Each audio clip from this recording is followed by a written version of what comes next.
2023 পর্যন্ত এই দলটাকে আমরা নেতৃত্ব দিয়ে রাখছি।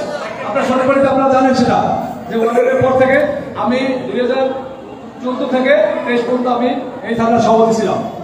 আমার সঙ্গে এই সহযোগিতা ছিল আমার বেশি করে আপনাদের এই ওয়ার্ডের একজন নেতা পুরখা নেতা আমার আগে সে বিএনপিতে আসছে ইসমাইল মোল্লা, আপনারা সবাই গেছিলেন আপনাদের ওয়ার্ডের এই যে নেতা। আমি একটু আগে তাকে অনুরোধ করে আছি, সে আমাকে অত্যন্ত ভালোবাসতো, আমাদের এই সংগঠনের খুব ভালোবাসতো। এই লোকটা একদম আমার মনে হয় এই লোকটা বোধহয় আমি বিএনপির অনেক নেতাকেই দেখছি, এই লোকটা আসলে জীবনে কিছুই পায় না, সে ওই একা একাই মারা গেছে। কিন্তু এই লোকটা আপনারা দোয়া করেন। আমি একটু আগে তার কর্মচারী করছি। তো আপনারা আমি তিনটা কথা বলবো, সেটা হলো যে আপনারা জানেন আমরা এই দলটাকে কিভাবে ধরে রাখছি। আপনারা ওয়ার্ডের পর থেকে 23 পর্যন্ত আমরা এই যারা এখানে নেতৃত্ব আছে আপনারা আছেন, আপনাদের নিয়ে কিভাবে দলটা আপনারা রাতের নাই দিন নাই আওয়ামী লীগের মার খেয়া পুলিশের মার খেয়া আমরা যেভাবে এই দলটাকে ধরে রাখছি। আর কিছু নেতা যারা গোপনে আওয়ামী লীগের সঙ্গে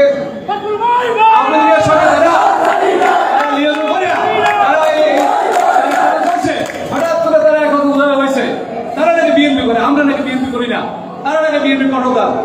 ওই শহীদুল্লাহ জামাল কিন্তু এখন নাই, শহীদুল্লাহ জামাল আমরা এখন নাই, ওই সিন্ডিকেট এখানে নাই।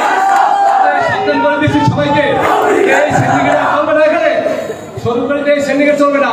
যারা আমরা যারা এই আপনাদের নিয়ে এই ওয়ার্ড হয়তো সুনিগার ইউনিয়ন বেশি করে সুনিগার ইউনিয়ন, আপনারা জানেন যে সুনিগার ইউনিয়ন হলো বিএনপির একটা ঘাঁটি, এটা তো অস্বীকারের উপায় নাই। আমাদের সরকারের মধ্যে সুনিগার ইউনিয়ন সবচেয়ে বিএনপির একটা আমরা ঘাঁটি মেলে গণ্য করি। কাজেই আপনাদের কাছে আমার অনুরোধ থাকবে যে এই যারা সিন্ডিকেট করে বা সিন্ডিকেট করে যারা সন্ত্রাসী করে তাদেরকে উপযুক্ত শাস্তি দিতে হবে।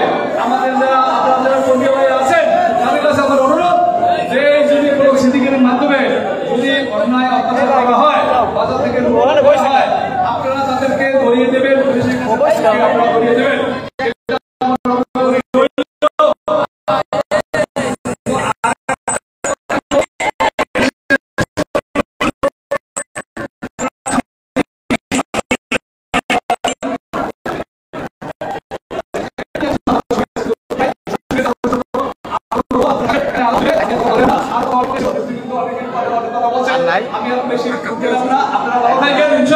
আর একটা কথা হলো এখানে কোনো সন্ত্রাসী কথা দেবো না।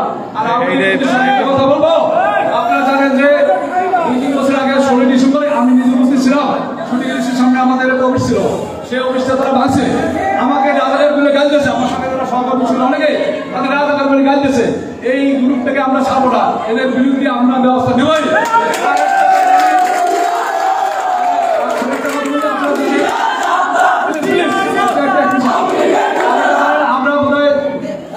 আমরা উপরে গেছিলাম, আমরা জানি সরকার আমরা গেছিলাম, আমাদের উপর থেকে বিল পাকাইছে আওয়ামী লীগের কিছু নেতা, কয়েকজন নেতার নাম বলবো না এখন তাদেরকে, এইজন আমাদের নেতা আছে, আরো অনেকেই আছে এখানে, তারা তাদের বেনিফিট আমি নির্দেশ আমি ছিল করতেছিলাম, এদেরকে ছাড়া হবে না। এই যারা আমাদেরকে অন্যায় যারা করছে এদেরকে ছাড়া হবে না, এদেরকে আইনে আনতে হবে, এদের বিরুদ্ধে ব্যবস্থা নিতে হবে। আর আরেকটা কথা বলবো, যারা নিরীহ আওয়ামী লীগ আছে এখানে এই ওয়ার্ডে এই ইতে, তাদের কোনো ভয় নাই। যারা আমাদের তাদের আমি তাদের আশ্বাস করতে চাই যে তাদের কোনো ভয় নেই। আর হিন্দু ভাইদের উদ্দেশ্যে আমি একটা কথা বলবো, যদি আমাদের এই হিন্দু আশেপাশে হিন্দু আছে, হিন্দু ভাইদের বলবো আপনারা ঠিক মতো পুজো করেন, ঠিক মতো কিন্তু এখানে সামুদ্রিক ছুটি করে আপনারা জানেন আওয়ামী লীগের একটা উৎসব এবং অন্যান্য যারা আছে তারা কিন্তু রাতের অন্ধকারে আপনি ডান্সিং করতে পারে। এই ব্যাপারে আপনি সচেতন থাকবেন। প্রশাসনের সঙ্গে আমি গতকাল কথা বলছি, তারা সহযোগী করবে। আমাদের যারা ভাই যারা আছে তারা আপনারা এইটা পাহারা দিবেন, আপনারা দেখবেন যাতে এই মন্দিরগুলো ঠিক থাকে। আর হিন্দু ভাইরা আপনারা অনুষ্ঠানে আপনারা ঠিক করে চলেন, আপনার সঙ্গে আমরা আছি। এখানে শেষ করছি, কথা হবে ধন্যবাদ।